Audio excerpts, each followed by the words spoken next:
Hello everyone, and welcome back to Gaming with Ben Marco. This week, I've got another indie game, The Swindle, a steampunk roguelike heist game where you go in, steal stuff, and then try to leave with said stuff before you die and lose all of it.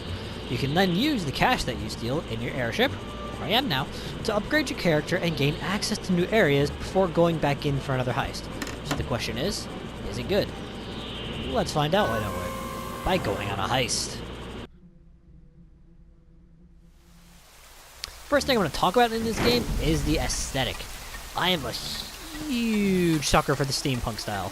This is the kind of stuff I love. It just looks cool, just the general feel of it looks great. I love it. I love steampunk in general. It's just such a cool aesthetic, and a good amount of games use it, but not enough to make me happy. Admittedly, making me happy in that one would be approximately all games using steampunk style. I'd be greedy. But yeah, I love it. The way the robots look, which are basically walking tin cans, which is cool. I have the steampunk jetpack. I can double jump with it, which is neat. I have a nightstick. I love anything fancy. And even the computers are steam and electricity powered, which is really, really neat.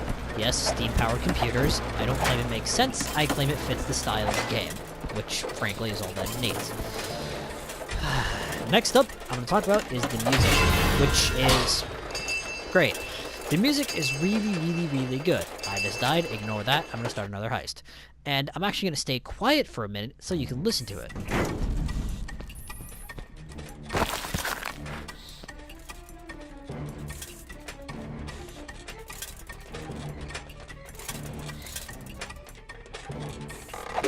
See what I mean? The music is incredible. I'm absolutely in love with the music. It may be one of my favorite things about the game. By the way, I wasn't kidding about the steam and gear-powered computer. You can see it right there. You hack them to get money, which is the main point, so yay. Of course, and next up is the basic gameplay. You have to jump around levels and steal stuff, so, you can get money. What do you need the money for? Upgrades. What do you need the upgrades for? So you can steal stuff better. Which is really the premise of the game. As I said before, it's a heist game. You steal stuff. It's what you do.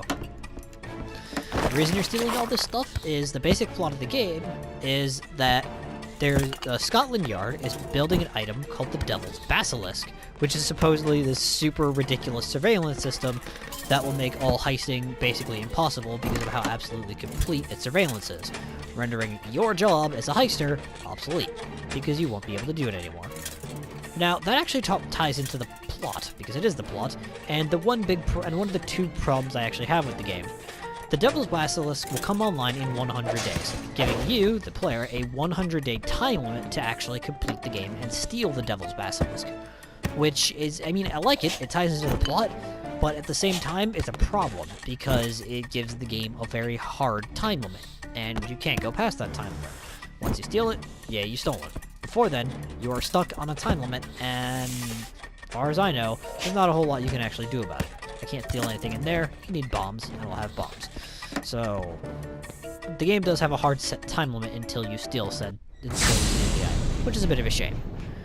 Anyway, ooh, money. Next thing that I'm going to say is the controls.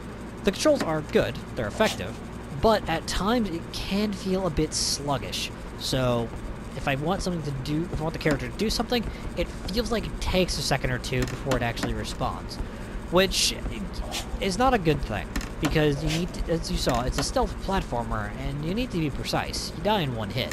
So, a little bit tweaking of the controls would be good, maybe? Anyway. Now the question is this game worth it?